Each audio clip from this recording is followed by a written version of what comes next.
लगा कितना भी लिख सकते हैं। इसमें अपन कहते हैं कि पांडव का और संघर्ष है उसके बारे में पूरी जानकारी है, कूटनीति है, जगह जगह डिप्लोमेसी है, डिप्लोमेसी के माध्यम से कौन किसको अपने फेवर में करता है उसके बारे में जानकारी है, प्लस पूरा महाभारत जो षड्यंत्रों से भरा पड़ा है। सबसे ज्यादा महाभारत में कोई चीज है तो वो कौन सा है? षड्यंत्र। लोग अक्सर ऐसा मानते हैं कि पांडव जीत गए थे इसलिए पांडव अच्छे थे, पांडवों ने षड्यंत्र नहीं किए। आपको लगता है पांडवों ने नहीं किए? सबसे ज्यादा पांडवों ने किए। युद्ध आरंभ होने से पहले सारे षड्यंत्र कौरवों के हैं, पर युद्ध आरंभ होने के बाद में सारे षड्यंत्र क्या है? पांडवों के हैं। चाहे भीष्म पितामह की हत्या हो वो एक कॉन्स्पिरेसी है, द्रोणाचार्य की हत्या हो वो एक षड्यंत्र है, कर्ण की हत्या हो वो एक षड्यंत्र है, जयद्रथ की हत्या हो वो एक षड्यंत्र है। ठीक है। नियम उल्लंघन करना भी पांडवों ने, हालांकि उन्होंने भी किए, कौरवों ने भी किए। जैसे अभिमन्यु का वध नियमों का उल्लंघन था। ठीक है। लेकिन इन्होंने क्या किया, जैसे जो मतलब दुर्योधन की हत्या वो नियम विरुद्ध थी, वो भी क्या थी?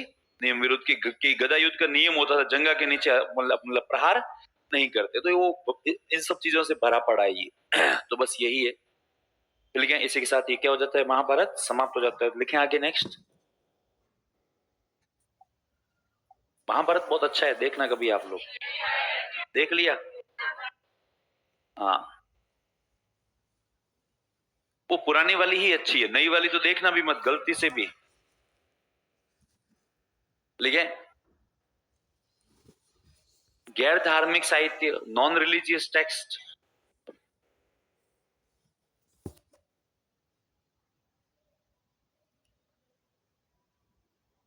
नॉन रिलीजियस टेक्स्ट,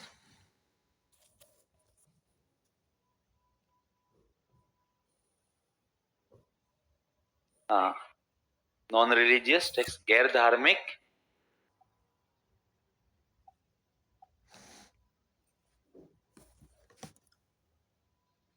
असुर संग्राम, देव और असुरों का संग्राम, देवासुर नहीं, समुद्र मंथन वाला नहीं है। इसमें वो है कि कोई राक्षस होता है, वो तपस्या करता है, तपस्या करने के बाद उसको इतनी असीम शक्तियां मिलती है, मतलब भगवान शिव के जो आशीर्वाद से कि वो किसी से हारता नहीं है और वो स्वर्ग के ऊपर अधिकार कर लेता है। इंद्र आदि देव सारे भागकर ब्रह्मा जी के पास में जाते हैं, ब्रह्मा जी से प्रार्थना करते हैं कि सब हमारे से स्वर्ग छीन लिया गया है, अब हम क्या करें। और ये संघर्ष बहुत लंबा चलता है। तब उसके बाद में भगवान ब्रह्मा जी ध्यान करते हैं और फिर कहते हैं बताओ तुम्हें क्या चाहिए, तो प्लीज आप हमारी सहायता करो। तब कहते मैं तुम्हारी सहायता नहीं कर सकता।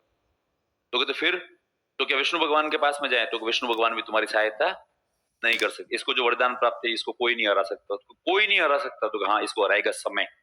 कौन हराएगा? समय। तब कहते तब तक हम क्या करें, तब तक कि तुम लोग छुप छुप के जीवन जियो। तो समय कैसे? तो कहा कि भविष्य में भगवान शिव का विवाह होगा, जबकि उससे पहले भगवान शिव का विवाह नहीं हो रखा था और ऐसा मानते थे कि भगवान शिव योगी है और वो कभी विवाह करेंगे भी नहीं। तब उन्होंने भगवान शिव का पुत्र इनको हराएगा। तब देवताओं का, पर भगवान शिव तो योगी है, वो तो विवाह ही नहीं करेंगे, तो फिर पुत्र उन्होंने करेंगे। भविष्य में जो वो विवाह भी करेंगे, उनकी पत्नी का नाम होगा पार्वती, उनके एक बेटे का जन्म होगा, उसका नाम होगा कुमार। क्या नाम होगा उसका? कुमार, जिसको अपन वर्तमान में कहते हैं कार्तिकेय। वो देवताओं का नेतृत्व करेंगे और वो जो है वो असुरों को क्या करेंगे? हराएंगे।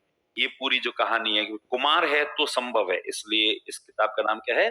कुमार संभव। तो देवासुर संग्राम है इसमें। लिखे वीरवेदना की कहानी, ये ऋतुसंहार है। ये कौन सा है? ऋतुसंहार। तो कहते हैं ये दोनों तो धर्म के ऊपर आधारित है, हालांकि अपन लोगों ने हेडिंग यही डाली है कि ये गैर धार्मिक साहित्य है। ठीक है, लेकिन फिर भी अपन इनमें कहें कि इन दोनों जो काव्य है वो कहीं न कहीं धर्म से संबंधित है, दोनों ही। ये रघुवंश यूं देखा जाए पूरी रामायण है, पूरी क्या है? इवन रामायण से भी बड़ी है। रामायण में केवल श्री राम का जीवन चरित्र है, इसमें पूरे राम के पूरे वंश की कहानी है, उसे भी बहुत बड़ा। कुमार संभव भगवान शिव, माता पार्वती और उनके पुत्र कार्तिकेय की कहानी है। ये उनका इमेजिनेशन है, कल्पना शक्ति है, ये उनकी क्रिएटिविटी है। क्रिएटिविटी ये है कि भाई इन्होंने पहले क्रिएटिविटी ये दिखाई कि मान लो एक पति व्यापार करने के उद्देश्य से अपने घर से दूर जाता है और वो वहां पर व्यापार कर रहा है, पैसे कमा रहा है, लेकिन उसको अपने घर की बहुत याद आ रही है। और जब वो घर की याद आ रही थी, एक दिन बैठा है वो कहीं पर ऐसी किसी ऊंचे से टीले के ऊपर और बैठे बैठे अपने घर को याद कर रहा है, अपने गांव को, दोस्तों को, मम्मी पापा, भाई बहन, पर विशेष करके याद कर रहा है अपनी पत्नी को। किसको याद कर रहा है? अपनी पत्नी को, और वो जैसे वो याद कर रहा है तो उसके दिमाग में अलग अलग प्रकार से ख्याल आ रहे हैं कि वो किस प्रकार से याद कर रहा है, किस प्रकार से मिस कर रहा है, वो है ना, वो जो कांटेक्ट करने का कोई भी साधन नहीं है। तभी वो देखता है कि बहुत सारे बादल आसमान में उस डायरेक्शन में उड़ रहे हैं जिस डायरेक्शन में उसका घर है। तो वो एकदम से बादलों की तरफ देखता है और वो बादलों से कहता है कि हे मेघों, यदि तुम मेरे घर की तरफ जा रहे हो तो क्या मेरा दूत बनोगे, और मेरा दूत बनकर क्या मेरा ये मैसेज आगे यदि तुम्हें मेरी पत्नी दिखती है तो उसको बताओगे कि मैं जब आया था तब ये बोल कर आया था कि मैं बहुत जल्दी काम निपटा दूंगा और बहुत जल्दी काम निपटा के वापस आ भी जाऊंगा, पर यहाँ पर आने के बाद में काम बहुत उलझ गया है और तुम्हें ऐसा लग रहा होगा कि भी मेरा ख्याल केवल पैसा कमाने में, जबकि ऐसी बात नहीं है। मुझे भी घर परिवार की याद आती है, मुझे भी तुम्हारी याद आती है, लेकिन मजबूरियां ही ऐसी है, क्या करें। इसलिए मैं इस कारण से यहाँ पे अटका हुआ हूँ, पर मैं बहुत ही जल्दी सारे काम निपटा कर वापस घर पे क्या है आऊंगा। और फिर वो अपनी फैमिली को कैसे मिस करता है इस बात पर वो बहुत सारे उसको मतलब उसको बातें करता है बादलों से। बस उसी के आधार पर इसको कहते हैं वीर वेदना। क्या कहते हैं इसको? वीर वेदना। इसने मेघों को अपना दूत बनाया और दूत बनाकर भेजा, इसलिए इसको क्या कहते हैं? मेघदूत। अब जो पहले ये मतलब नहीं थे कम्युनिकेशन के साधन, तो लोग ऐसी बातें करते थे। तो आज की तारीख में कोई यूं ऐसी बात करे तो लोग कहते पागल हो गया, बावड़ा हो गया। वरना पहले यही तरीके होते थे कि ए वादला रुक मारी बात हो, फिर यूं ही कहते थे। अपने यहाँ गाने होते थे, ए जाती हुई फिजाओं जरा ठहरो जरा ठहरो। अरे करना क्या है ठहरा के लेकिन फिर भी रुकवाते थे और फिर उनको कहते थे कि हाँ भाई मेरी ये बात है, तो वही था। फिर जब उन्होंने ये लिखा तो लोगों को बहुत अच्छा आया, तो फिर इनके दिमाग में ख्याल आया कि यदि एक पति अपनी पत्नी को मिस करके इस प्रकार के ख्याल लिखता है या बताता है, तो यदि एक पत्नी अपने जब वो पति को मिस करे तो कैसा। तो फिर एक पत्नी की मतलब पत्नी की वीर वेदना उसमें किसमें लिखी है? ऋतु संहार में, जिसमें एक शादीशुदा जो वो लड़की अपनी सहेलियों से कहती है कि यहाँ जो मौसम पे मौसम बदलते जा रहे हैं, और मेरा पति जब गया था तब गया ये बोल के गया था महीने 2 महीने का काम है, काम करूंगा व्यापार करूंगा वापस आ जाऊंगा। पर यहाँ पे ऋतुओं की ऋतुएं बदल रही है। ऋतुओं मतलब संहार का मतलब होता है माला, ऋतुओं की क्या होती है? माला। कि मौसम पे मौसम बदलते जा रहे हैं पर वो अपने काम में पता नहीं कौन सा बिजी है कि वापस घर आ ही नहीं रहा है। तो इसलिए इसमें एक पत्नी की वीर वेदना, सेपरेशन पेन। चलिए नाटक है इसके 3 ड्रामा किया गया है। ये कालिदास जी का साहित्य, ये कालिदास जी क्या है? साहित्य। तो कहते भाई कालिदास जी अपने जमाने के सबसे बड़े मूर्ख रहे हैं, लेकिन वही कालिदास जी अपने जमाने के सबसे बड़े क्या रहे हैं? विद्वान रहे हैं। इसलिए कालिदास जी ने जीवन में दोनों गहराइयां देखी हुई है, मूर्खता की भी गहराइयां देखी हुई है और विद्वता की भी क्या है गहराइयां देखी। कालिदास जी पहले मूर्ख थे, ये तो पता है ना? है कैसे? अरे रोज तो बताता हूं आपको कि मूर्खों के मूर्ख महामूर्ख मूर्ख शिरोमणि 1008 श्री श्री श्री कालिदास जी। और आपके सुना हुआ होता है सबके, ये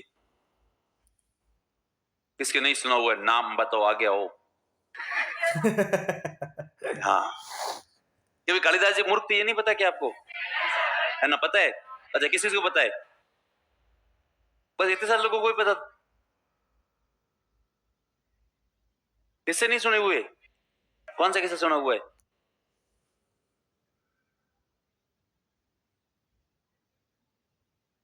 क्या बताया था?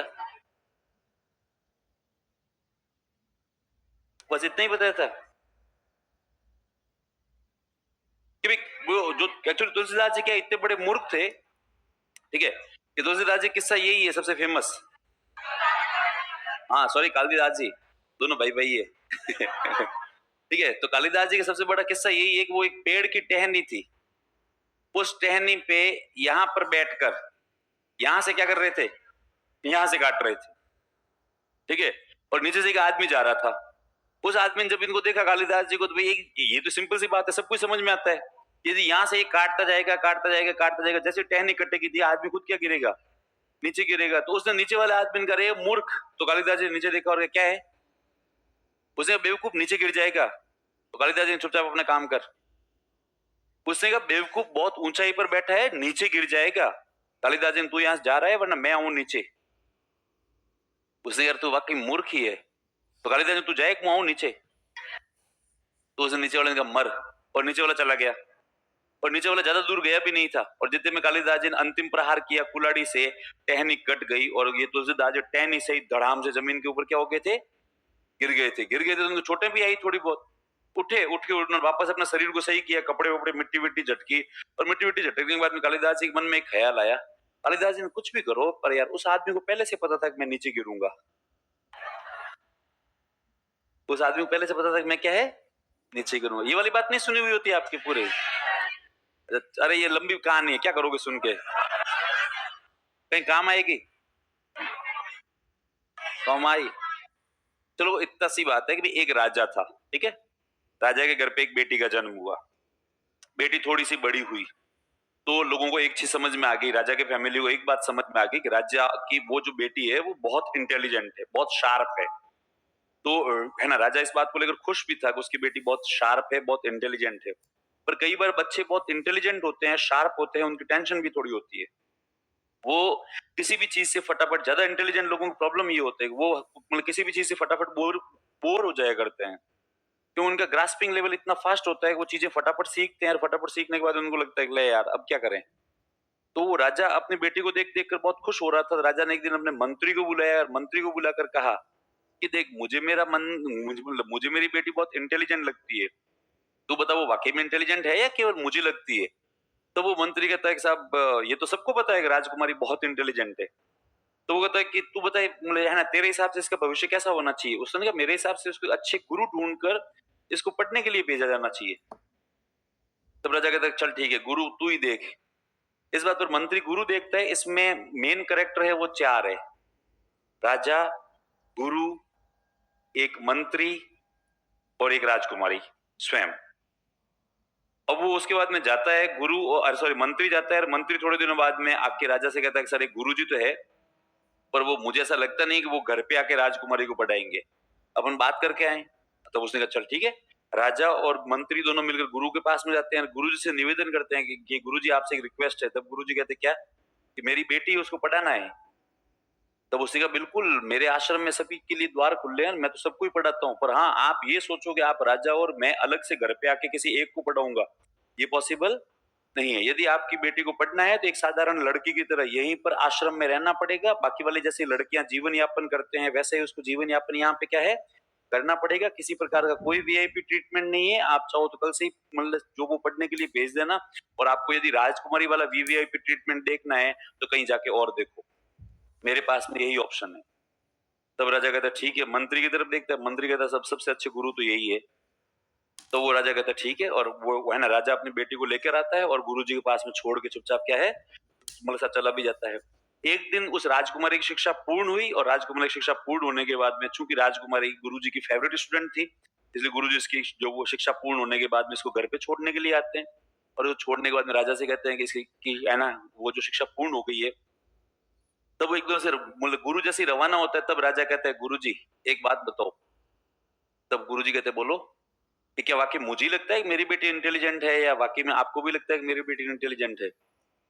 तब गुरु जी कहते हैं आपकी बेटी बहुत ज्यादा इंटेलिजेंट है। तो उन्होंने वाकई में उन्होंने कहा हाँ, मैंने आज तक मेरे जीवन में जितने विद्यार्थियों को जितने लड़के और लड़कियों को पढ़ाया है ये उनमें सबसे ज्यादा शार्प है, सबसे ज्यादा क्या है ये तेज है। तब राजा खुश हो जाता है और वो कहते धन्यवाद गुरुजी। तो गुरुजी रवाना होते हैं, गुरुजी एकदम से मुड़कर वापस कहते हैं सुनो राजा एक बात, कभी कभी ज्यादा ज्ञान, ज्यादा समझदारी और ज्यादा नॉलेज भी आदमी के लिए हानिकारक होता है। क्या होता है ये हानिकारक होता है। कभी कभी एक्सेसिव मात्रा में मिला हुआ वरदान, एक्सेसिव मात्रा में मिला हुआ ज्ञान, एक्सेसिव मात्रा में मिला हुआ पैसा कब आदमी के लिए श्राप साबित हो जाए उसकी कोई गारंटी नहीं है। और ऐसे करके वो गुरु चला गया। राजा को समझ में नहीं आया, उन्होंने तो वो राजा को बात ही समझ में नहीं आई, तो राजा ने इग्नोर कर दी बात को। राजा ने कहा छोड़ो ना, क्या मतलब है। समय बीतता गया, कुछ एक महीने या साल बीते होंगे। जैसे हर पिता की चिंता होती है कि अपनी बेटी के लिए लड़का ढूंढ कर उसकी शादी करवाएं, तो राजा के भी ख्याल अपने दिमाग में आया कि अपनी बेटी की शादी करवा देते हैं, विवाह करवा देते हैं। तो वो एक दिन राजकुमारी को बुलाता है और बुलाकर कहता है बेटा मैंने एक निर्णय लिया है। तब वो राजकुमारी कहती कि बताओ पिताजी। मैं सोच रहा हूँ तेरा विवाह करवा देते हैं। तब राजकुमारी साफ साफ कहती नहीं मुझे नहीं करना विवाह। तो राजा हक्का बक्का हो गया उसका जवाब सुनकर। उसने कहा विवाह नहीं करना मतलब। उसने कहा मतलब पिताजी मतलब क्या होता है, आप इतने भी पढ़े लिखे नहीं होगा, आपको ये सब समझ में नहीं आ रहा है। NO नो मतलब शादी नहीं करनी है मतलब नहीं करनी है। राजा कहता है ये कोई तरीका थोड़ी होता है कि शादी नहीं करनी है, मदद नहीं करनी है, तू होती कौन है डिसाइड करने वाली। तब राजकुमारी कहती है वैसे मेरा जीवन के ऊपर आपका अधिकार निसंदेह है, आप मेरे पिताजी हो, पर फिर भी मेरी पर्सनल लाइफ भी तो कोई है, और मेरी इच्छा नहीं है तो नहीं है। तब राजा कहता है ये नहीं होता है, मैं तेरी शादी करवाऊंगा। उसने कहा नहीं करनी मुझे शादी, मुझे वो बनना है ब्रह्मवादिनी। क्या बनना है मुझे? ब्रह्मवादिनी। कौन सी महिला होती है ब्रह्मवादिनी? वो विदुषी महिलाएं जो शादी नहीं करती थी। इसने कहा मेरे को नहीं करनी शादी, मेरे को ब्रह्मवादिनी जो वो बनना है। अब राजा ने ये सब पहली बार सुना था। राजा ने कहा तेरे को ऐसे सब सिखाते कौन है? उसने कहा गुरुजी ने सिखाया है। अब विलन कौन बन जाएंगे? गुरुजी। उसने क्या सिखाया गुरुजी ने? राजकुमारी ने कहा गुरुजी ने सिखाया है कि यदि तुम नॉलेजेबल हो, यदि तुम बहुत तुम्हारा नॉलेज है, यदि तुम अपने आप को नॉलेज गेन करने में एंजॉय फील करते हो, तो अपना जीवन किसी मूर्ख आदमी के साथ में व्यतीत ना करो। अपने को आप मतलब किसी मूर्ख व्यक्ति के साथ में ज्वाइन करके जीवन को नरक करने के बराबर है। इसलिए यदि ऐसा लगता है कि तुम किसी के साथ खुश नहीं हो तो बेहतर है अकेले रहो। और यदि तुम्हें लगता है कि तुम किसी के साथ खुश हो तो तुम विवाह करो। तो राजा कहता है तुम्हारे गुरुजी तुम्हें ऐसी उल्टी उल्टी शिक्षाएं सिखाते हैं। वैसे कहा इसमें उल्टी उल्टी क्या है, गुरुजी ने सही तो कहा है। तो वो कहता है नहीं, मतलब तुम्हारी शादी होगी। इस बात पर राजा और राजकुमारी के बीच में एक प्रकार का संघर्ष चलता है, और वो राजकुमारी साफ साफ मुकर जाती है कि कुछ भी कर लो पापा, कितना भी जोर लगा लो, मैं शादी नहीं करूंगी, मतलब नहीं करूंगी। यदि आप मुझे जो है ना ज्यादा परेशान कर रहोगे तो मेरी लास्ट धमकी है आपको, मैं घर छोड़ के वापस मेरे आश्रम में चली जाऊंगी, वहीं रहूंगी। तब राजा कहता है तू जा अभी। अब राजा हैरान परेशान हो जाता है। इस प्रकार की लड़ाइयों में अक्सर पेरेंट्स हार जाते हैं। पेरेंट्स को समझ में नहीं आता करें क्या टाबरों का। अब वो है ना राजा को समझ में नहीं आता। राजा वापस सहायता लेता है मंत्री की। अब वो मंत्री उसका चूंकि दोस्त भी है, उसको बुलाता है और उसको बुला कर कहता है कि यार भाई मतलब एक प्रॉब्लम है। तब मंत्री कहता है क्या प्रॉब्लम? उसने यार मेरी बेटी यार शादी नहीं करना चाह रही है। उसने कहा नहीं चाह रही, नहीं चाह रही। उसने कहा नहीं चाह रही, तेरे को पता है इसके दिमाग में उल्टी सीधी शिक्षाएं किसने भरी है? मतलब इसके गुरु ने भरी है सारी। उसने कहा देखो सब ऐसा है कि आप बुरा मत माने, पर ये उल्टी सीधी शिक्षाएं नहीं, सही शिक्षाएं तो यही है। अब कोई इसको फॉलो करे नहीं करे वो एक अलग बात है। वो तो उसने कहा तू भी देख उन है ना, तू भी उन दोनों का फेवर मत कर, तू बता इसका सॉल्यूशन क्या है। तब उसने कहा आपका मंत्री दोस्त सलाहकार होने के नाते मैं यही कहता हूँ, वो आपका कहना नहीं मान रही, इसका मतलब वो गुरु का कहना मानेगी, है ना, गुरु से सहायता मांगो। इस बात पर राजा और मंत्री दोनों गुरु के पास में जाते हैं। गुरु से जाकर कहते हैं साहब एक समस्या है। गुरु जी कहते हैं क्या है समस्या? तो कहते मेरी बेटी शादी नहीं करना चाह रही है। तो गुरु जी कहते इसमें समस्या और कौन सी है? सही है यही ब्याह वाला खर्चा टल गया। यही शादी के खर्चे क्या हो गए? टल गए। समझ में आया था मारवाड़ी में किसी को? क्या कहा मैंने? शादी के खर्चे बच गए। शादी खर्चे क्या है?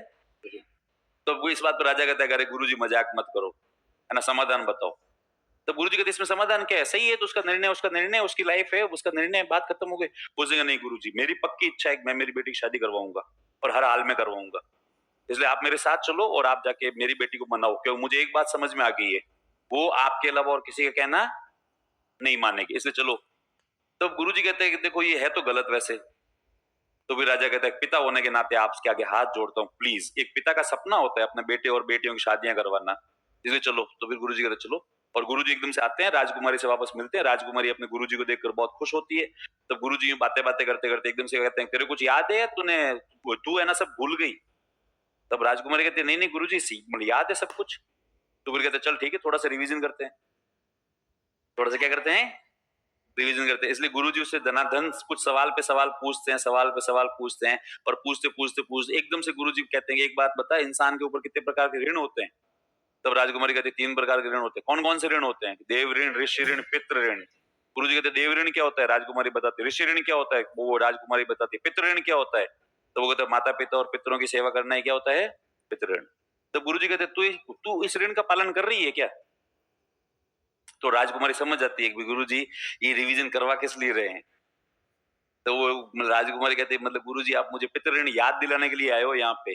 तब गुरुजी कहते हैं कि हाँ मैं इसीलिए आया हूँ कि तुझे तेरे मतलब कर्तव्य ड्यूटी याद रहे, और पितृ ऋण निभाना भी क्या है? एक प्रकार की ड्यूटी है।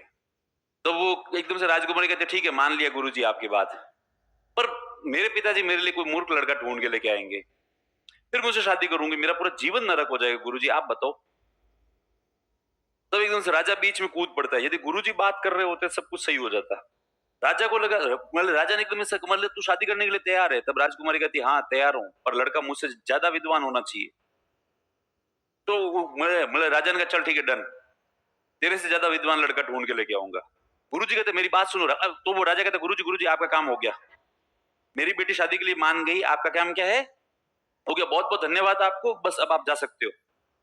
तो और वो राजकुमारी खड़ी हो जाती है, राजकुमारी समझ जाती है पिताजी ट्रैप में फंस गए। और वो राजकुमारी कहते देखो गुरुजी अब आप साक्षी हो।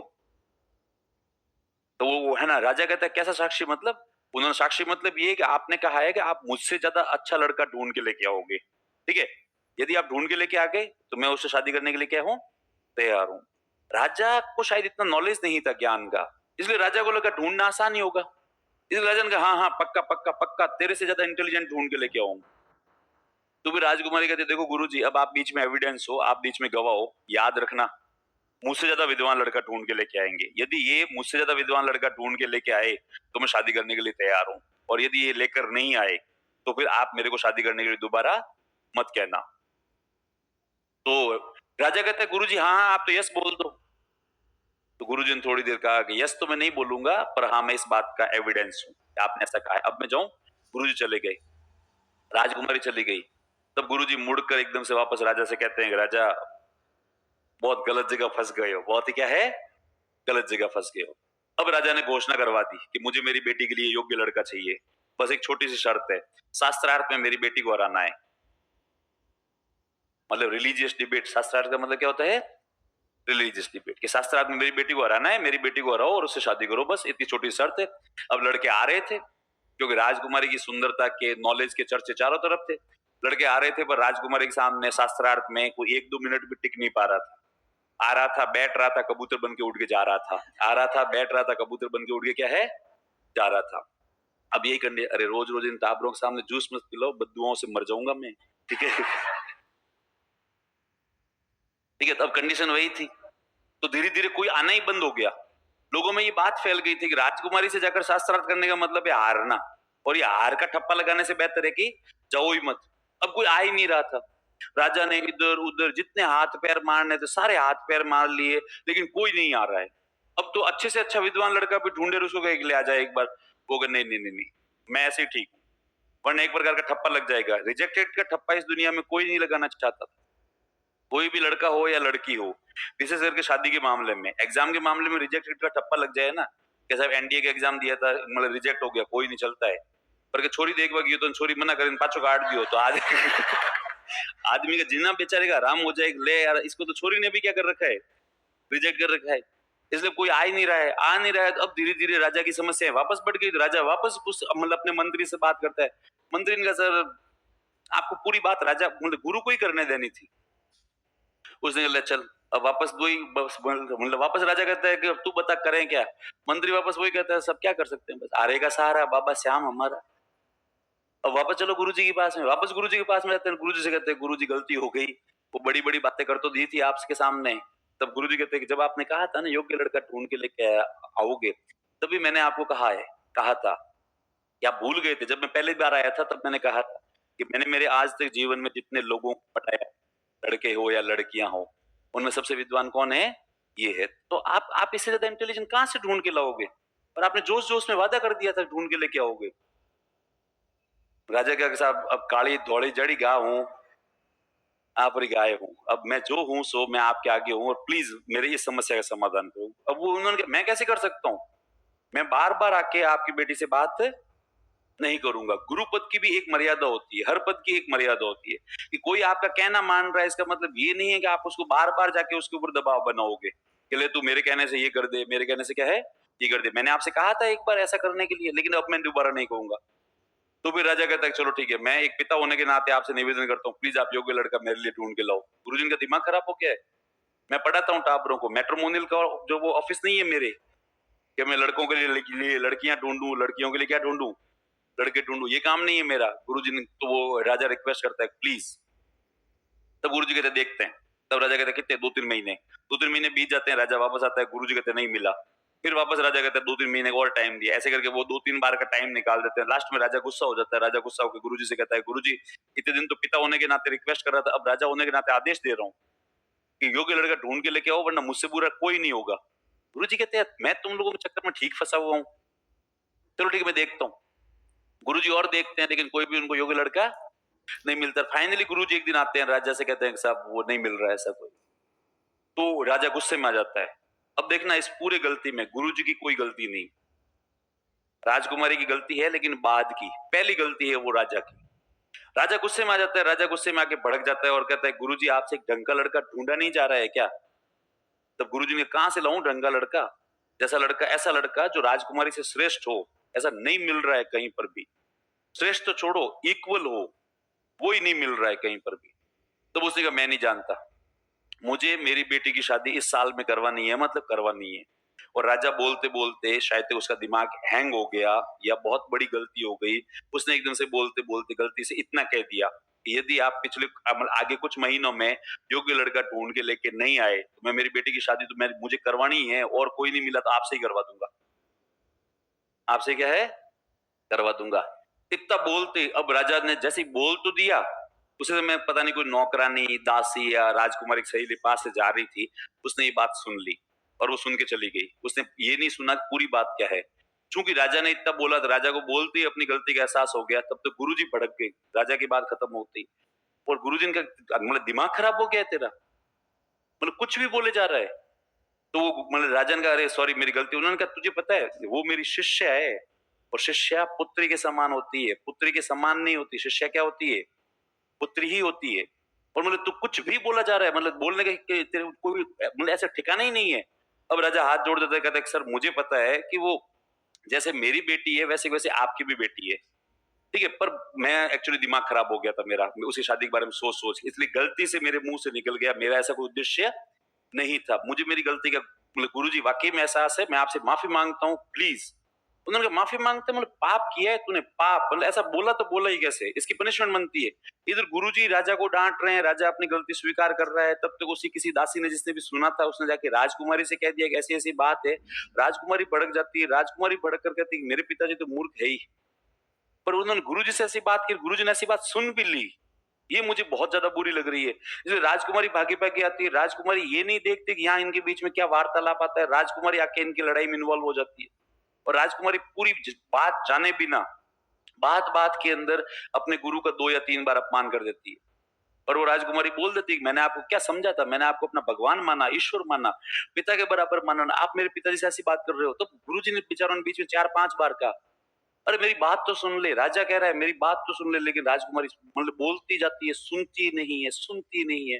ये थोड़ी गर्ल्स प्लीज बुरा मत मानना वरना समस्या होती है। लड़कियां एक बार बोलना स्टार्ट करने के बाद में फिर बीच में रुकती नहीं, जितना बोलना होता है उतना उनको क्या करना होता है।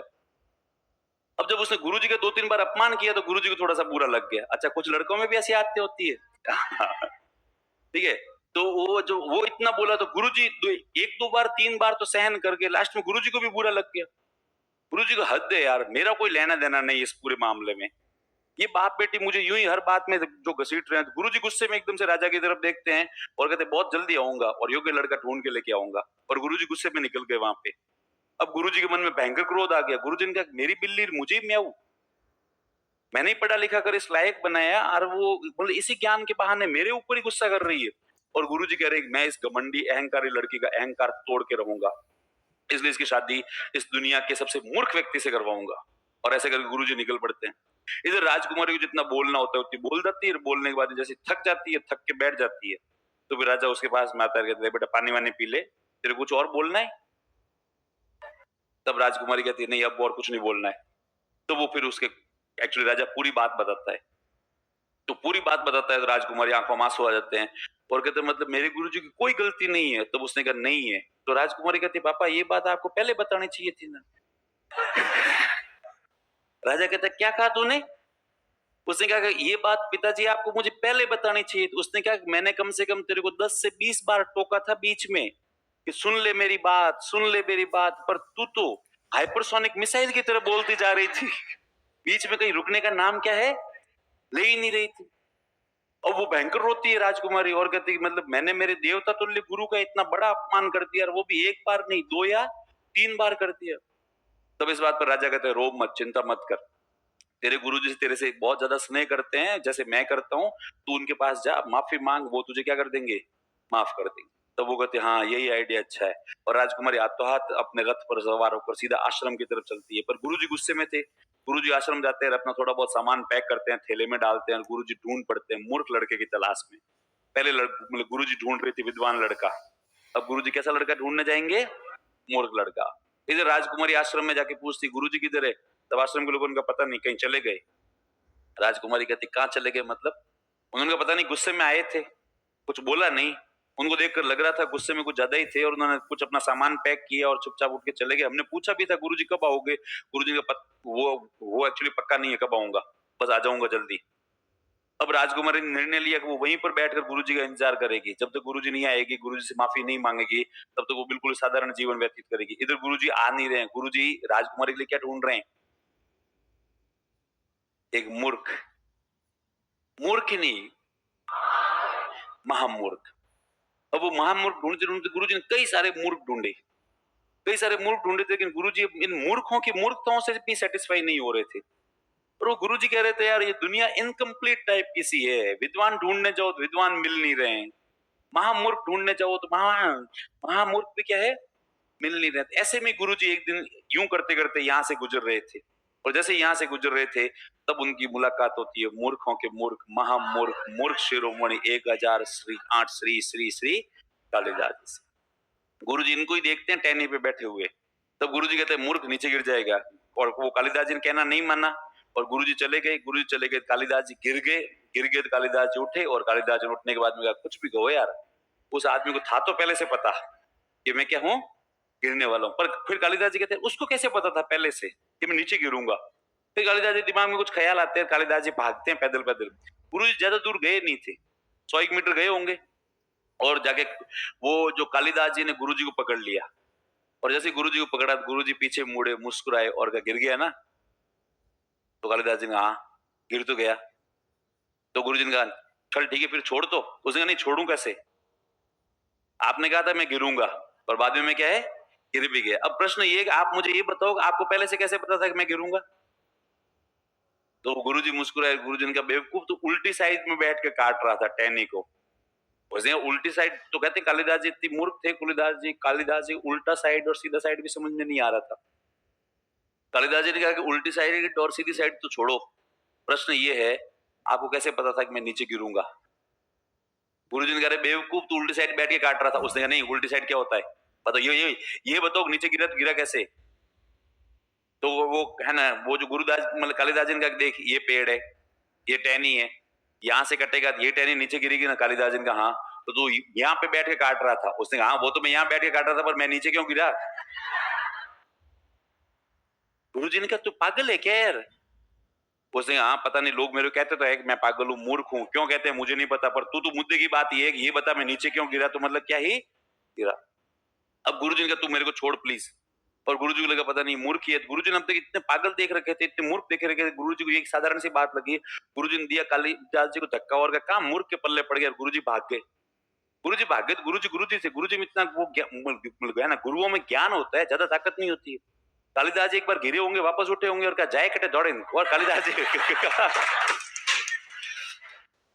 कालिदास जी भागते हैं पीछे, और पीछे भागते भागते गुरुजी को भागते भागते पीछे से देते हैं धक्का, और गुरुजी गिरते हैं बेचारे जमीन के ऊपर, और जमीन के ऊपर गिरते ही कालिदास जी कहते हैं ऐसे तेरे को लगता है तू है ना बच के भाग जाएगा मेरे से?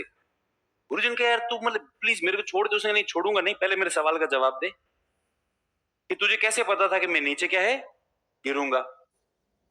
उन्होंने कहा यार तू जाके किसी को भी पूछ ले भाई कि जब पेड़ के साइड बैठ के यहाँ से काटेंगे तो क्या होगा, तेरे को कोई आदमी बता देगा, तू प्लीज मेरे ऊपर दया कर, मेरे को जाने दे। उसने कहा नहीं जाने दूंगा, पर पहले तू बता कि मैं गिरा कैसे? गुरुजी ने कहा कहाँ फंस गया हूं मैं? गुरुजी इधर देखते हैं, कोई भी समझदार व्यक्ति आता हुआ दिखाई दे तो इससे अपन पीछा छोड़े, लेकिन उनको आता दिख नहीं रहा था। गुरुजी ने कहा चल ठीक है मेरे को एक बार खड़ा तो होने दे, तो उन्होंने कहा नहीं खड़ा नहीं होने दूंगा, और कालिदास जी ने पकड़ के उनकी टांग पकड़ ली और एक पैर रखा छाती पे, और अब बता। अब गुरुजी की स्थितियां खराब। गुरुजी ने कहा अरे पर मैं तेरे को बता दूंगा, पर पहले खड़ा तो होने दे। उसने कहा नहीं, भले मैं मूर्ख हूं या पागल हूं, पर इतना भी मूर्ख या पागल नहीं हूं। उसने कैसे कि मेरी माँ कहती है ईश्वर जैसे ही अपने चरणों में आता है उसमें उसकी सारी शक्तियां आ जाती है, और उसके बाद में कुछ भी कर सकता है। उसने कहा मतलब? उसने कहा तू कोई ना कोई जादू ही है। तू कोई मायावी व्यक्ति है, तू कोई जादुई व्यक्ति है, इसलिए यदि तू अपने पैरों पे खड़ा हो गया, तेरे में तेरी सारी शक्तियां आ जाएगी और उसके बाद में वापस तू कुछ भी कर सकता है, इसलिए अब तू ऐसे ही पड़ा रहेगा। और बता मैं गिरा तो गिरा कैसे? गुरु जी ने कहा देख भाई, मैं ना तो कोई जादुई व्यक्ति हूँ, ना कोई ईश्वरीय व्यक्ति हूँ, ना कोई मायावी व्यक्ति हूँ, साधारण जाने दे मेरे को। उसने कहा नहीं। तो किसी और थर्ड आदमी से पूछते, हाँ ये आइडिया अच्छा है। कालिदास जी ने मेरी माँ से पूछते हैं। तो गुरु जी ने कहा हाँ चल, तेरी वो जो माँ से ही बात करते हैं, चल। तो उसने कहा नहीं चलेंगे नहीं, तू पैरों पे खड़ा हो जाएगा, गायब हो जाएगा, मैं तेरे को यूं घसीट के ले जाऊंगा। गुरु जी ने कहा क्या? उसके बाद में कालिदास जी गुरु जी क्या है, घसीट के ले गए और घसीट के ले जाके आंगन में डाला। आंगन में डालने के बाद में क्या, माँ माँ इधर आया। तो गुरु जी को आशा, जो अंतिम आशा थी वो कौन थी? माँ थी। माँ आएगी मेरे को छुड़वाएगी। माँ आई, माँ ने कहा बेटा क्या हुआ? कालिदास जी ने पूरा किस्सा सुना दिया कि माँ ये ऐसी ऐसी बात हुई थी। माँ ने थोड़ी देर वो गुरु जी की तरफ देखा और कहा बेटा है तो ये पक्का कोई जादुई व्यक्ति। तो कालिदास जी की माता महामूर्ख थी। कालिदास जी की माता क्या थी? महामूर्ख। उनका असर ही कालिदास जी को पड़ता। तो गुरु जी ने माथा पीट लिया। गुरु जी ने कहा भगवान, यहाँ तो पूरे कुएं में ही भांग गिरी हुई है, अब किसके पास जाएं? तो फिर उनकी माँ ने कहा बेटा मुझे तो लगता है ईश्वरी है। तो कालिदास जी भी कहते हैं हाँ पक्का मुझे भी लगता है ये ईश्वरी है। ईश्वरी जानता है सब कुछ कि भविष्य में क्या क्या होगा, इसलिए उसने पेड़ के नीचे खड़े खड़े भविष्य देख लिया था, इसलिए इसने मुझे कहा था कि तू नीचे क्या है, गिरेगा। अब गुरु जी ने कहा देखो मैं कोई ईश्वर वगैरह नहीं हूँ और तुम्हारे आसपास कॉलोनी में कोई ढंग का आदमी रहता हो। तो उनकी मान का ढंगा मतलब हम तेरे को ढंग के नहीं लग रहे हैं? तो उन्होंने कहा नहीं ऐसा नहीं। उसने बेटा ऐसे नहीं मानेगा, रस्सी ला वरना ये भाग जाएगा। तो रस्सी लाई गई और गुरु जी को बांधा गया।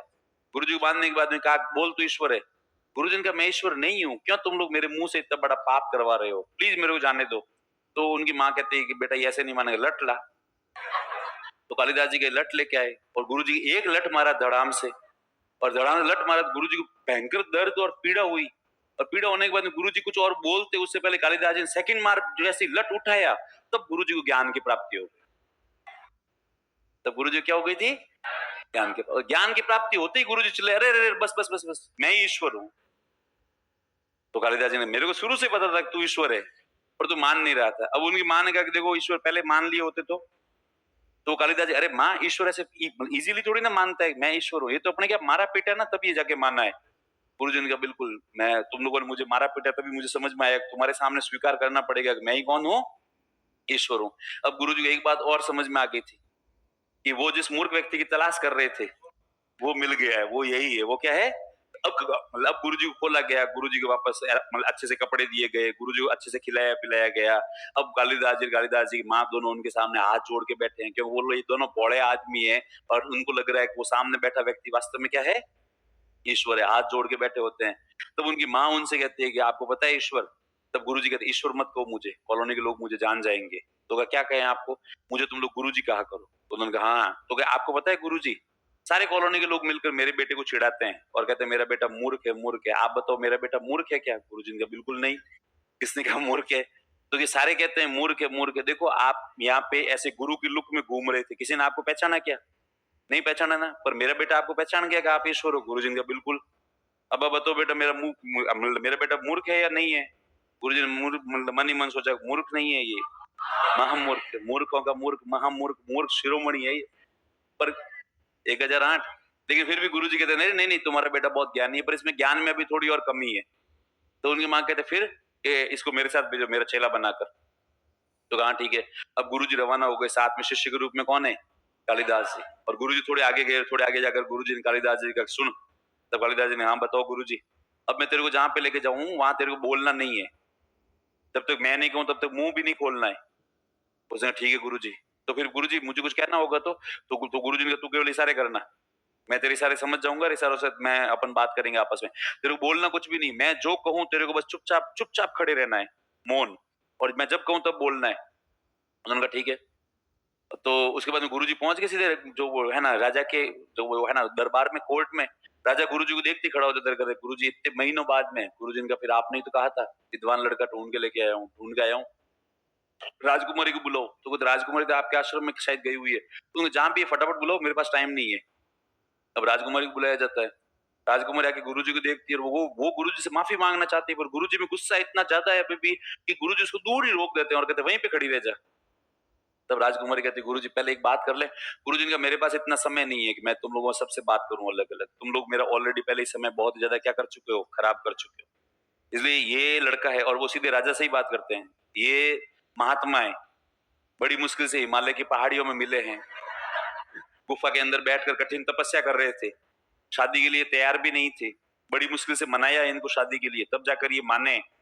और ये तभी इसी शर्त पर माने हैं कि मैंने इनसे कहा है कि भाई राजकुमारी बहुत ही विद्वान है, तब ये राजी हुए हैं। इसलिए लो इनका जो भी इंटरव्यू वगैरह लेना है तो वो राजा और राजकुमारी दोनों ही कहते हैं कि गुरुजी यदि आपको लगता है कि विद्वान है और आपको लगता है कि योग्य है तो योग्य है, इंटरव्यू क्या लेना। तो वो राजा कहते हैं नहीं नहीं फिर भी इंटरव्यू लेना पड़ेगा, मेरे कहने से क्या होता है, भाई तुम्हारा खुद का निर्णय है। तब राजकुमारी कहती चलो ठीक है आप कहते हो तो मैं कुछ कह लेती हूँ। तब गुरुजी कहते हाँ एक बात बताना भूल गया, मौन व्रत लिया हुआ है इनके, ठीक है, इसलिए बोलेंगे नहीं, पर मौन व्रत अभी थोड़े दिनों में खत्म होने वाला है इनका, उसके बाद में फिर ये बोलेंगे।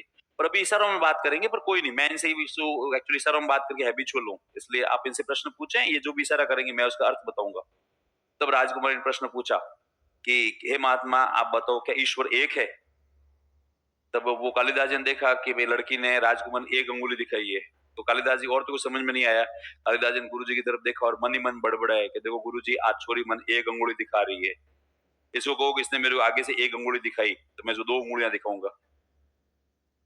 लोग हके बके होके देख रहे थे कि ये क्या कह रहे हैं। जितने में गुरु जी ने कहा कि राजकुमारी का चूंकि प्रश्न था कि क्या ईश्वर मतलब जो है वो अद्वैत है, एक है, तब गुरु जी का मानना है कि नहीं, इस जगत में द्वैत है, एक जगत है और एक ब्रह्म है, दोनों की अलग अलग सत्ताएं हैं।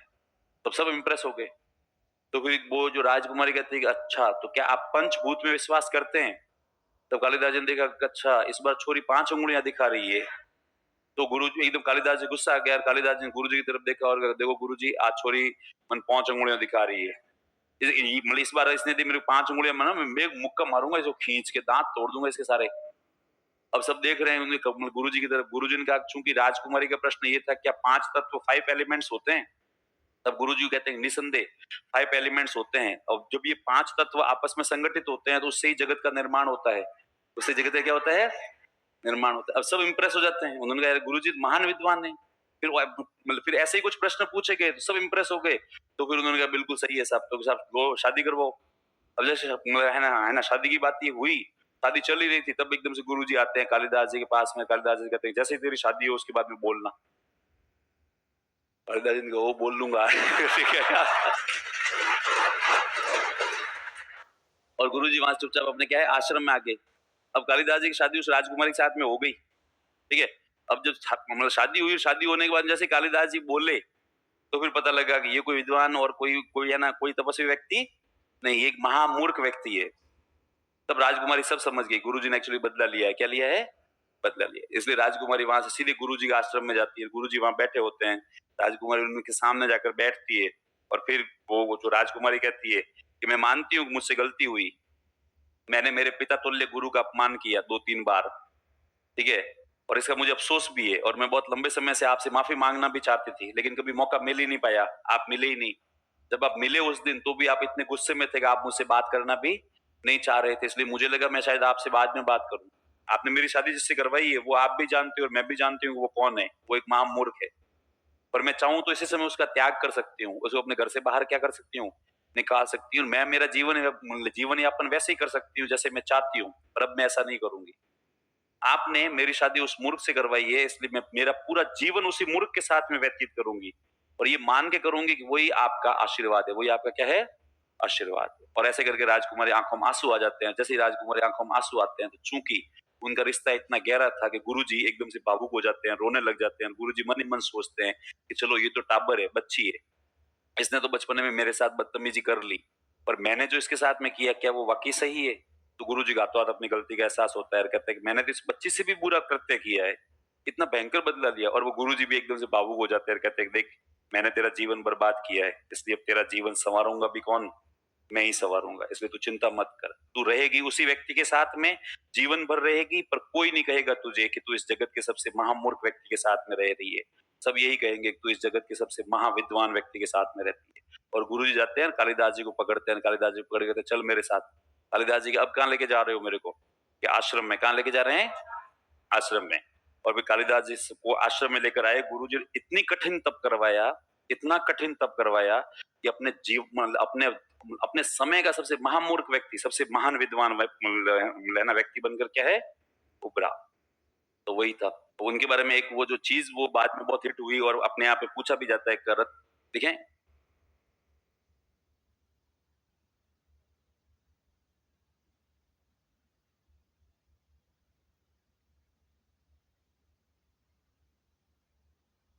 करत करत अभ्यास के जड़मति होत सुजान।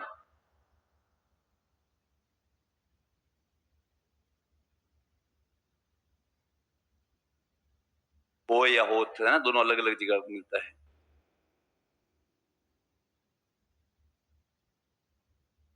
देख लो इसके नीचे,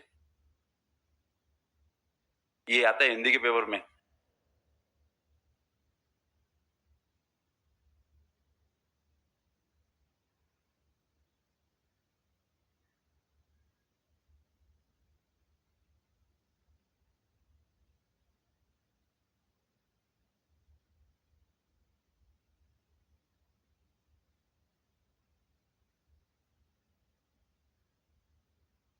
करत करत अभ्यास के जड़मति होत सुजान, इसका पल्लवन आता है, क्या आता है ये? करत करत अभ्यास के जड़मति होत सुजान, रसरी आवत जात के सील पर परत निशान। ये हिंदी में पल्लवन आता है 10 नंबर का, कि नित्य अभ्यास से जड़मति, जो बुद्धि वाली बुद्धि वाला व्यक्ति, जैसे कालिदास जी, वो भी सुजान, सुजान का मतलब होता है विद्वान हो जाता है। कैसा हो जाता है वो? विद्वान। जैसे कि कुएं पर जहां से अपन पानी निकालते हैं वहां पर रस्सी अंदर जाती है और आती है, तो वहां पर जो शिला होती है, पत्थर होती है, उसके ऊपर भी क्या हो जाता है? निशान। करत करत अभ्यास के जड़मति होत सुजान, या जड़मति होए सुजान, रसरी आवत जात के सील पर परत निशान। सील का मतलब यहाँ पर शिला, क्या है यहाँ पर? शिला। ये एक्चुअली कौन सी लैंग्वेज में है ये? अवधि में।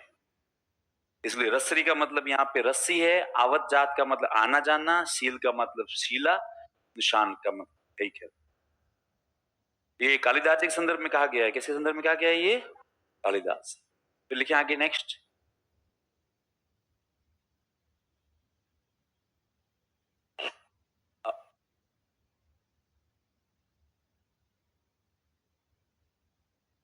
लिखे भास।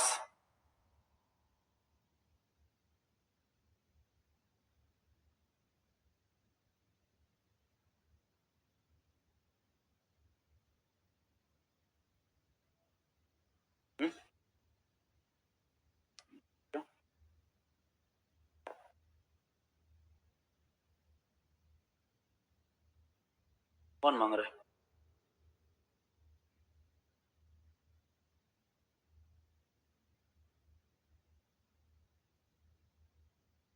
ठीक है भास।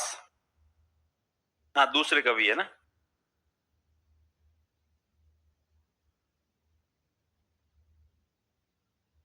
भास। भास की किताब लिखे स्वप्न वासव दत्ता।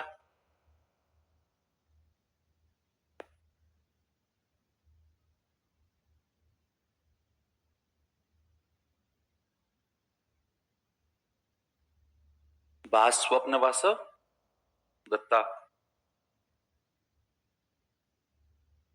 देखिए अवंती के शासक प्रद्योत की पुत्री वासव दत्ता।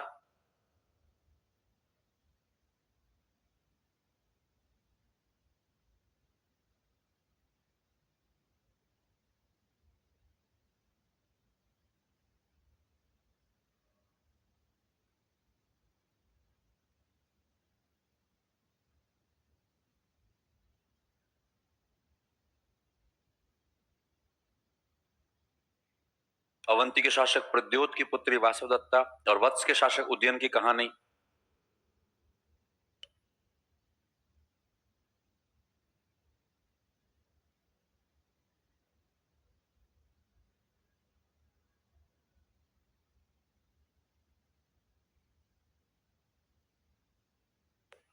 अवंती के शासक प्रद्योत की पुत्री वासवदत्ता और वत्स के शासक उदयन की कहानी। Story of Vasavadatta, daughter of Avanti's ruler Pradyot, and Udayan, ruler of Vatsa, ruler of Vatsa. फिर ये अगली कहानी प्रतिज्ञा योगन धरायण।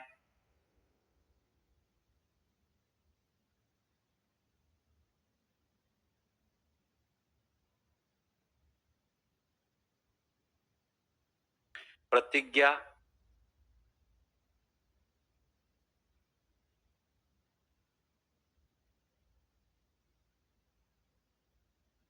योगंधरायण,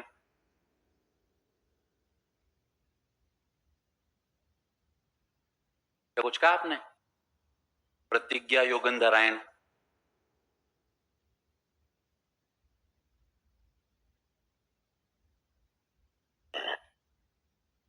प्रतिज्ञा, योगंधरायण।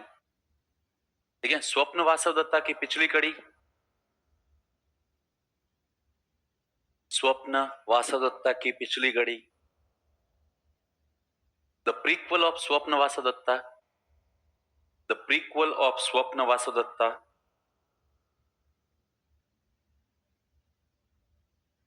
प्रीक्वल ऑफ स्वप्न वासवदत्ता, स्वप्न वासवदत्ता की पिछली कड़ी, हाँ पिछली कड़ी, प्रीक्वल।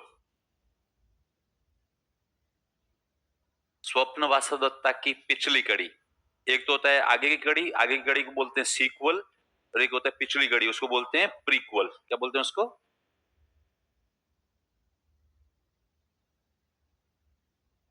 लेकिन चारुदत्तम, थर्ड नंबर किताब,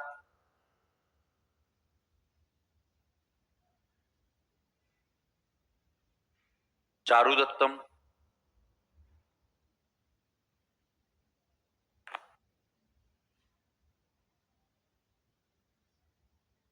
चारुदत्तम लिखें। यह काल्पनिक घटना पर आधारित पुस्तक है। It is a fiction book, it is a fiction book.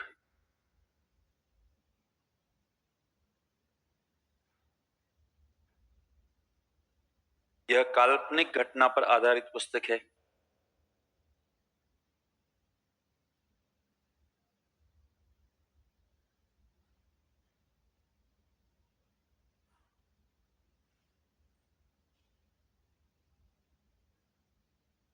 यह काल्पनिक घटना पर आधारित पुस्तक है।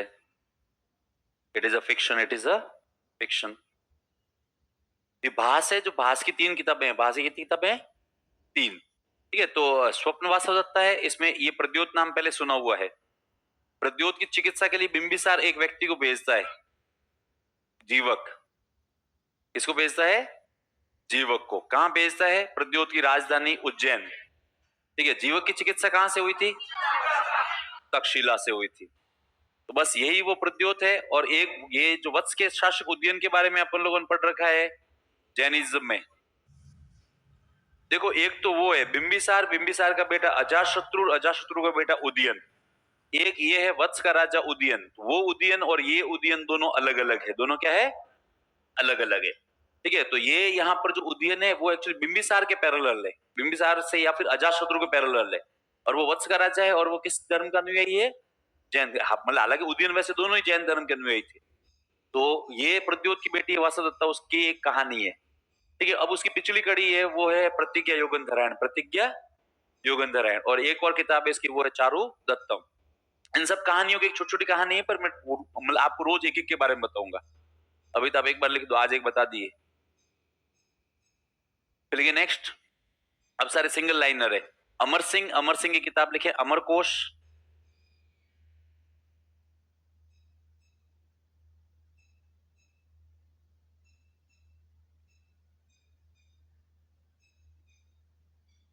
अमर सिंह, अमर सिंह की किताब लिखे अमरकोश।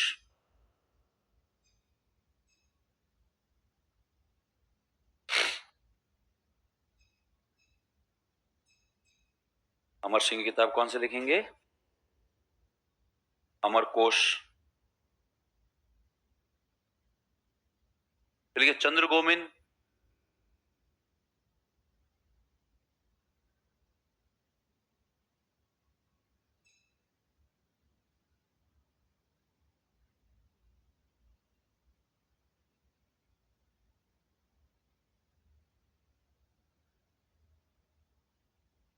चंद्र गोमिन, चंद्र गोमिन की किताब लिखें चंद्र गोमिन व्याकरण।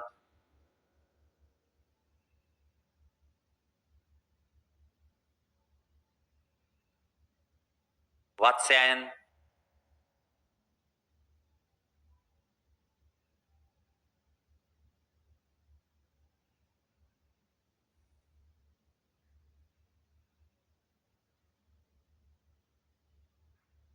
वात्स्यायन, ये लिखें कामसूत्र,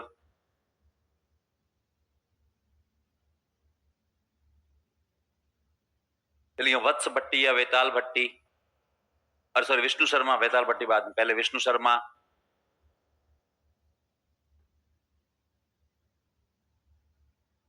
विष्णु शर्मा के लिए पंचतंत्र,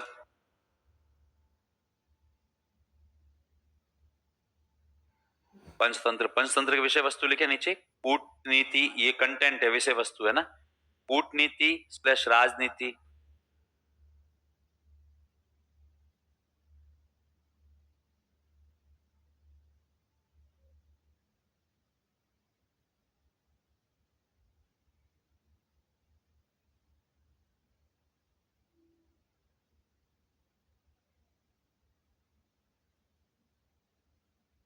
कूटनीति स्लैश राजनीति,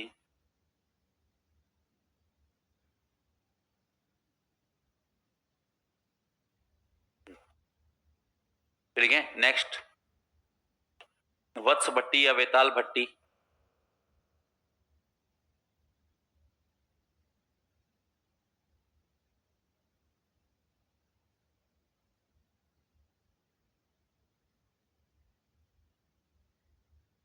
वत्स भट्टी या वेताल भट्टी, ठीक है। रावण वध,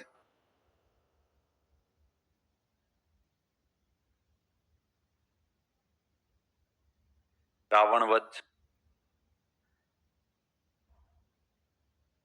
चलिए माघ,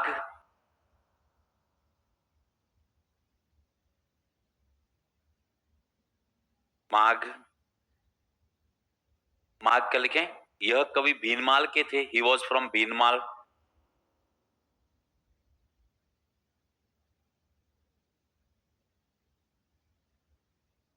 ही वॉज फ्रॉम भीनमाल, यह कवि भीनमाल के थे।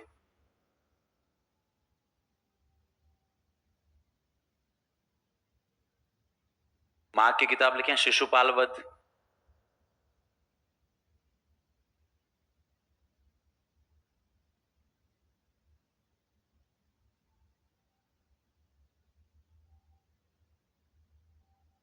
शिशुपाल वध, लिए कामंदक,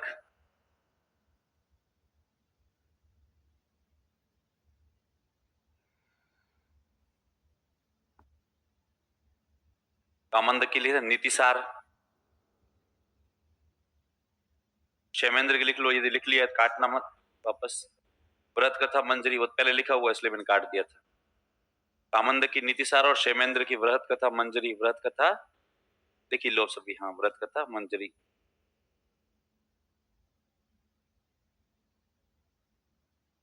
ठीक है। तो ये कुछ किताबें, ये कुछ क्या है किताबें, कि भास पटली भास की किताबें जरूर 3 है, उसके बाद में बाकी वाले सारे सिंगल सिंगल है। अमर सिंह की किताब है अमरकोश, चंद्रगोबिन की किताब है चंद्रगोबिन व्याकरण, वात्स्यायन के कामसूत्र, विष्णु शर्मा की पंचतंत्र जिसकी विषय वस्तु राजनीति या कूटनीति, वत्स भट्टी या वेताल भट्टी, भट्टी की रावण वध, माघ की शिशुपाल वध, कामंदक की नीतिसार, कामंदक क्या है नीतिसार। अभी कितनी आसान से किताब है, अमर सिंह के अमरकोश, एक बार एक प्रश्न आया सेकंड ग्रेड में, पता नहीं कहीं कोई एग्जाम में आया था, ठीक है, उसमें प्रश्न ये था,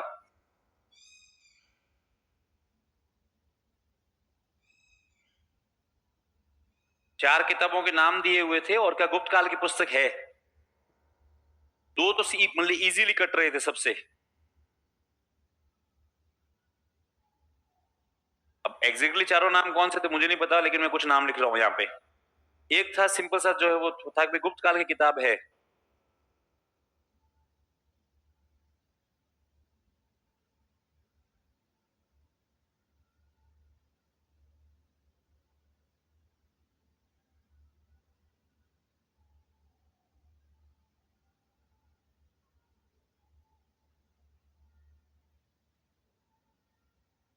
ये प्रश्न आपके सामने सॉल्व करो,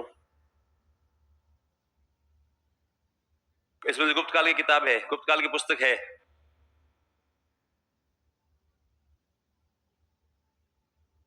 अच्छा पुस्तक के नाम, Ashtadhyayi option A, option B Swapna Vasavadatta, option C योग सूत्र, और ऑप्शन डी अमरकोश।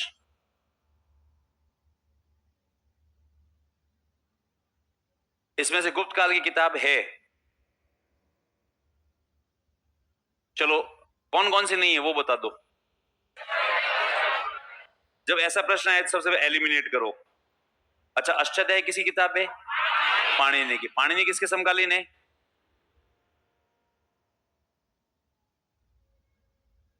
महापद्मनंद।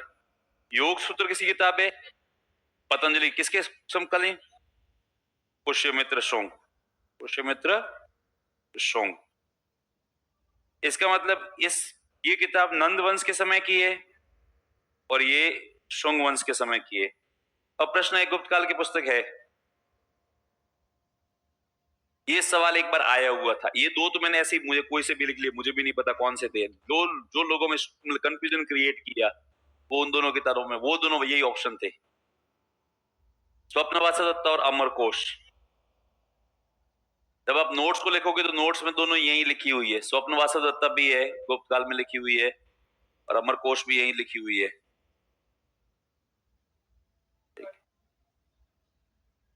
बस यही सही लॉजिक है। यही क्या है जो भी आपने बताया, ये इसमें हर बार लॉजिक लगाना पड़ेगा कि भास वाकई में गुप्त काल का है या नहीं है, हमें इसके बारे में कोई जानकारी नहीं है।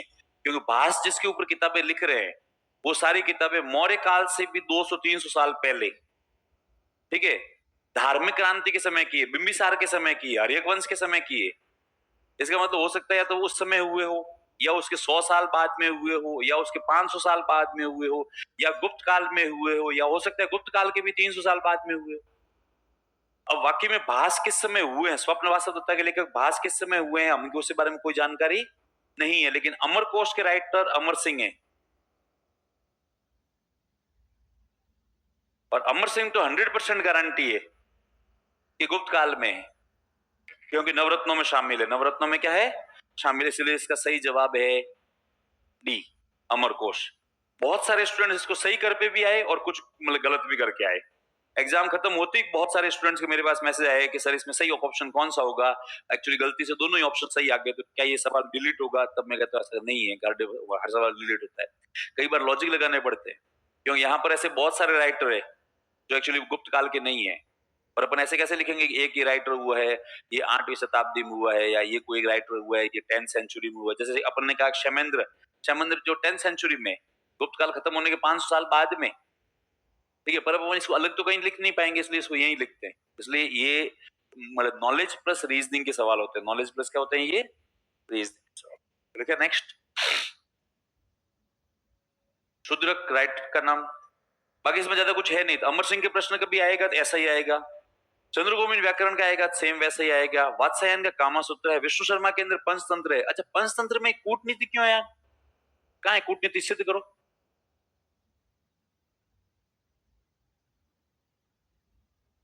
कि भाई पंचतंत्र की शिक्षाएं तो आप मतलब पंचतंत्र की कहानियां आपके सबकी पढ़ी हुई होती है। एक कछुआ है, खरगोश है, दोनों के बीच में जंगल में रेस हो जाती है, और मतलब खरगोश रास्ते में सो जाता है, कछुआ रेस जीत जाता है, कहानी खत्म। कहानी क्या हो गई? खत्म। तो इसमें राजनीति कहां से आ गई?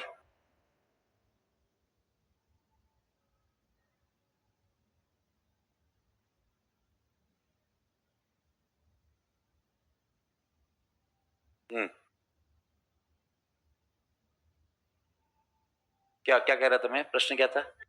राजनीति कहां से आ गई इसमें? नहीं है। देखो, इसकी मेन विषय वस्तु कूटनीति है। मेन विषय वस्तु क्या है इसकी? और कूटनीति किसका भाग होता है? राजनीति का। ये सवाल यूपीएससी के बीच में फेवरेट था, अब तो शायद नहीं आ रहा है, अब तो कॉमन हो गया, कई बार पूछ लिया इन लोगों ने। इन लोगों ने पूछा था जो पंचतंत्र की विषय वस्तु है, ऑप्शन ए बाल कहानियां, ऑप्शन बी ज्ञानवर्धक कहानियां, ऑप्शन सी सामाजिक कहानियां, और ऑप्शन डी कूटनीति या राजनीति। तब जब ये नया नया प्रश्न पूछा लोग सबसे पहले इसको ही काट रहे थे कि कूटनीति और राजनीति पक्का ही नहीं हो सकता। सेकंड नंबर क्या नहीं हो सकता? सामाजिक कहानियां नहीं हो सकती। कौन सी कहानियां हो सकती है? बाल कहानियां होती, छोटे छोटे बच्चों की कहानियां है, या ज्ञानवर्धक कहानियां है, ये हो सकती है। और लोग इसमें ही अक्कड़ बक्कड़ बम्बे 100 80 90 पूरे 100 करते रहते थे, जबकि दोनों ही गलत ऑप्शन है। इसका सही जवाब है कूटनीति या राजनीति, कूटनीति या राजनीति। इसके बारे में भी कहते हैं या तो ये वास्तविक है या फिर कल्पनाएं हैं, किसी की क्रिएटिविटी है। क्रिएटिविटी के तहत कहते हैं कि एक राजा था, ठीक है, कुछ लोग कहते हैं रियल कहानी है। उसके कोई मतलब है ना 5-6 बेटे थे और सारे सारे मूर्ख, इतने मूर्ख के मूर्खताओं में कालिदास जी को टक्कर देते थे, ठीक है।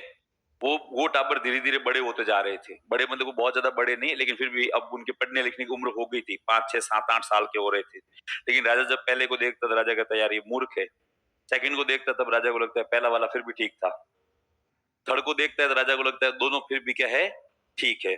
और राजा भी अपने किसी सलाहकार को बुलाता है, सलाहकार को बुलाने के बाद मुझसे कहता है कि ईमानदारी से बता तू कि क्या मेरे मरने के बाद में मेरा कोई एक ऐसा बेटा तुझे लगता है जो इस परंपरा को आगे बढ़ा पाएगा, शासन चला पाएगा। मंत्री ने कहा साहब एक तो छोड़ो, ये जितने हैं ना ये सारे मिलके भी नहीं चला सकते, राज्य चलाना तो बहुत बड़ी बात है सर, ये घर नहीं चला सकते अपना, इतने बड़े मूर्ख है। तब राजा कहता सलाह दे।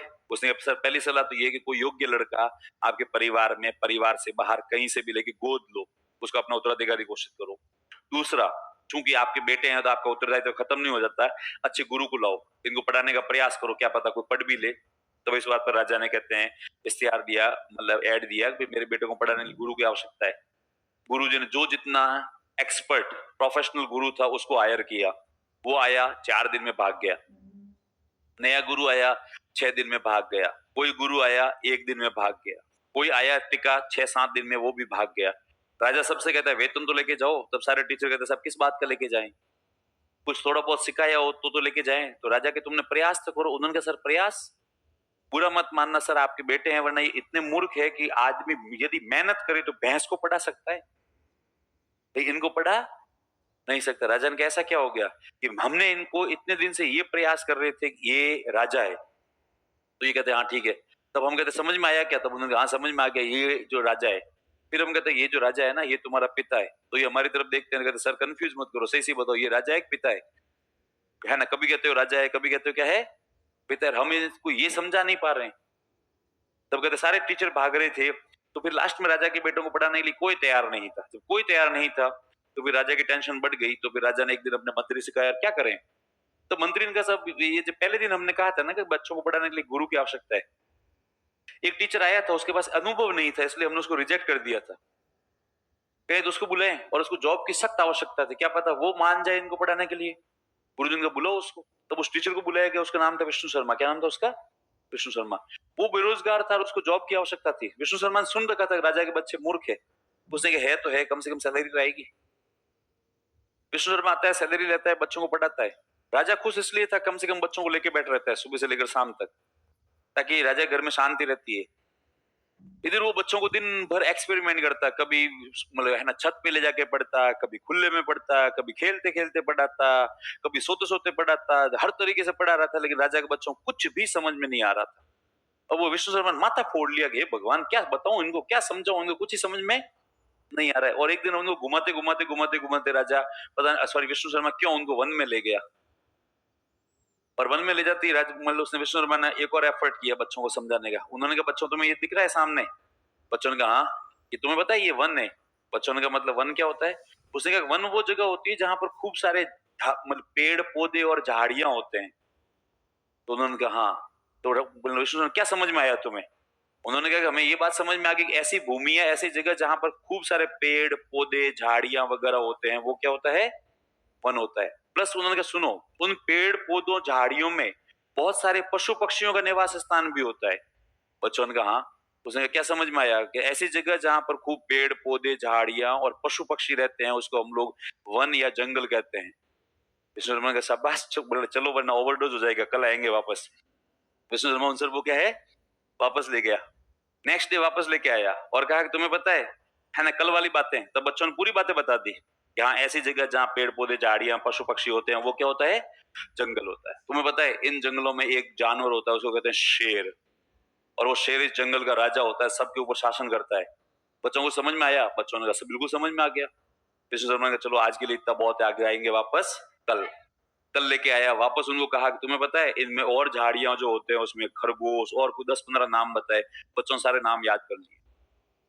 तब विष्णु शर्मा को एक बात समझ में आ गई, अच्छा ये बच्चे मूल रूप से जंगल के हिसाब से बनाए गए हैं, ठीक है, इनकी बेसिक प्रवृत्ति जंगल वाली है। वो डिलीवरी के समय एड्रेस गलत लिख दिया गया इसलिए ह्यूमन वर्ल्ड में आ गए हैं। कहाँ पे आ गए हैं ये? ह्यूमन वर्ल्ड में। वरना इनको ह्यूमन वर्ल्ड में नहीं होना चाहिए था, इनको होना चाहिए था एनिमल हाउस में, एनिमल फॉर्म में होना चाहिए था। पर अब आगे तो आगे सिखाना तो पड़ेगा, तो फिर उसने बच्चों को सिखाना स्टार्ट किया। अब उसने जो बच्चों को सिखाना स्टार्ट किया उसमें सारी कहानियां पशु पक्षियों की थी, सारे पात्र पशु पक्षियों के थे। उसमें एक भी इंसान का वो करेक्टर लेकर नहीं आता, क्योंकि विष्णु शर्मा को एक बात समझ में आ गई थी, इंसान का करेक्टर बीच में आया नहीं और प्रॉब्लम हुई नहीं। सारे वो मतलब पशु पक्षियों को बातें लेकर अब बच्चे धीरे धीरे कहानियां सारी याद करते जा रहे थे। कहानियों का मतलब तो समझ में नहीं आ रहा था, कहानियां याद हो रही थी उनको। अब विष्णु शर्मा उनको जंगल में लेके दिन भर घूमता रहता है और दूर से किसी जानवर को देखता और कहता है ये क्या है, तो बच्चों को देख के ये लोमड़ी है, अच्छा ये क्या है, ये जो है ना कुत्ता है, ये क्या है, ये बिल्ली है, ये खरगोश है। अब बच्चों का नॉलेज भले कैसा भी है लेकिन क्या हो रहा था, बढ़ रहा था। एक दिन विष्णु शर्मा वो सारे बच्चे उठे और सुबह सुबह उठे, तो उनमें से एक बच्चा, एक भाई सुबह सुबह टेंशन में आ गया। और वो जैसे टेंशन में आया तो वो बाकी वालों ने पूछा क्या हो गया। उसने कहा तुझे पता है हमारे गुरुजी बहुत अच्छे हैं, हमारे ऊपर बहुत मेहनत करते हैं, दिन भर हमें लेके घूमते रहते हैं, पढ़ाते हैं, सिखाते हैं, पर मैंने एक चीज देख ली है। तो बाकी वाले भाई कहते क्या देख ली तूने? दुनिया बहुत तेज है, दुनिया बहुत फास्ट है, हम लोग बहुत स्लो है। और हम सीख रहे हैं, पर हम जिस स्पीड से सीख रहे हैं ना, उस स्पीड से इस दुनिया के साथ में अपन लड़ नहीं सकते। हमारा इनसे इनके साथ कोई कंपटीशन नहीं है, हम बहुत स्लो है। ऐसे करके वो सारे बच्चे टेंशन में आ जाते हैं, कहते बात तो बिल्कुल सही है, दुनिया बहुत फास्ट है और हम बहुत ही क्या है, स्लो है। तो उन बच्चों को पालने पोसने वाला व्यक्ति रहा था शुरू से एक, वो टेंशन में आ गया। उसको भी लगा देखो बेचारे बच्चे उदास है, वो मतलब हो रहे हैं, रोने वाले हैं। जितने में विष्णु शर्मा आता है कहीं बाहर से, तो वो विष्णु शर्मा बच्चों को देखता है, बच्चों को जो पालन करने वाला होता है उनको भी देखता है, सबको एकदम टेंशन में देखता है। विष्णु शर्मा उसमें से पालने वाले आदमी साइड में, इधर क्या हो गया? उसने सर कोई नहीं सर, बच्चे एक्चुअली रोने वाले हैं इसलिए मुझे इनको देख देख कर रोना आता है, क्योंकि मैंने सारे बच्चों को बचपन से पाल पोस के मैंने बड़े मतलब है ना बड़ा किया है, इसलिए इनमें मैं जो मेरा मतलब है ना खुद के भाई दिखते हैं मुझे छोटे। उसने कहा अच्छा वो तो सब ठीक है, पर टेंशन किस बात की है? उन्होंने सब टेंशन इस बात की कि ये लोग कह रहे हैं कि हम बहुत स्लो है। तब विष्णु शर्मा मुस्कुराता है, कहता है जा एक काम कर, फटाफट किचन में जा, गुड़ और घी लेके आ, मुंह मीठा करेंगे। उन्होंने कहा सर अजीब आदमी हो आप, अजीब टीचर हो, ये टाबर रोने वाले हैं और आप कह रहे हो गुड़ खाएंगे, क्या खाएंगे? गुड़ खाएंगे। उन्होंने कहा बेवकूफ, चिंता उसी आदमी को होती है जिसमें बेजा होता है, जिसमें दिमाग होता है। जिसमें दिमाग नहीं होता उसको कभी किसी बात की टेंशन नहीं होती। आज इन्होंने पहली बार टेंशन की है जिंदगी में, इसका मतलब इन्होंने ये इंडिकेशन दी है हमें, है दिमाग है, बिल्कुल खाली नहीं है। और काम करना इसने स्टार्ट भी क्या है, कर दिया है, स्पार्किंग होना स्टार्ट हो गई है, इसलिए जा गुड़ लेके आ। तो वो खुश होता है और वो भागता है और कहता है पर सर बच्चे, उसने कहा मैं बच्चों को डील करता हूँ। और विष्णु शर्मा जाके बच्चों से कहता है बताओ रे क्या है तुम्हारी प्रॉब्लम? तब बच्चों ने कहा गुरुजी हम बहुत स्लो है। तो विष्णु शर्मा बहुत क्रिएटिव था। विष्णु शर्मा ने कहा सुनो मैं तुम्हें कहानी सुनाता हूँ। एक जंगल था, जंगल में खरगोश था और कछुआ था। खरगोश को बहुत अभिमान था, वो बहुत फास्ट है, और कछुए को अपनी कमी का पता था कि वो बहुत ही क्या है, स्लो है। इसलिए कछुए ने जीवन में एक चीज सीख ली थी, निरंतरता। क्या सीख ली थी? निरंतरता। इसलिए एक बार इन दोनों के बीच में रेस होती है और उस रेस में कछुआ जो वो रेस क्या हो जाता है, जीत जाता है। तो वो बच्चे सारे खुश होते हैं, तालियां बजाते हैं, कहते गुरुजी क्या वाकई में कछुआ जीत गया था? गुरुजी ने कहा बिल्कुल जीत गया था। तुम्हें पता है खरगोश हार क्यों गया था? क्योंकि उसे इस बात का अहंकार था, क्योंकि मैं बहुत स्पीड में हूँ, मैं बहुत क्या हूँ, फास्ट है। इसलिए तुम लोग चिंता मत करो, दुनिया अपनी जगह पे है, तुम लोग बस जिंदगी में एक चीज याद रखो और वो क्या है, निरंतरता। और तुम मेरे छोटे छोटे कछुए हो, तुम मेरे छोटे छोटे क्या हो, कछुए। तुम इस रेस को जीतोगे। तो ये एक कहानी के माध्यम से उसने कूटनीति के माध्यम से बच्चों को कॉन्फिडेंस वापस लाया। बच्चों को कॉन्फिडेंस क्या लाया, वो वापस लाया। इसलिए जो क्या कहते हैं, कूटनीति या डिप्लोमेसी। सर बुंदलमल राहुल सांस्कृत्यायन की पुस्तक वोल्गा में गंगा की पात्र की कहानी है, किसने कल पूछा था। कालिदास जी किताबें हिंदी में पढ़ने को मिल जाएगी? हाँ बिल्कुल मिल जाएगी। एक मेरे 300 रुपए गुम हो गए, अगर किसी को मिले हो तो ऑपरेटर को दे दो। 100 के 3 नोट है। अरे वाह, अरे प्लीज किसी को मिले हो दे देना ना, 300 रुपए बहुत बड़ा अमाउंट होते हैं स्टूडेंट लाइफ में। रामायण और महाभारत गुप्त काल में लिखी गई है क्या? हाँ बिल्कुल गुप्त काल में लिखा गया। उनको लोगों को याद पहले से था लेकिन लिखा क्या है, गुप्त काल में गया। चलो ठीक है, थैंक यू।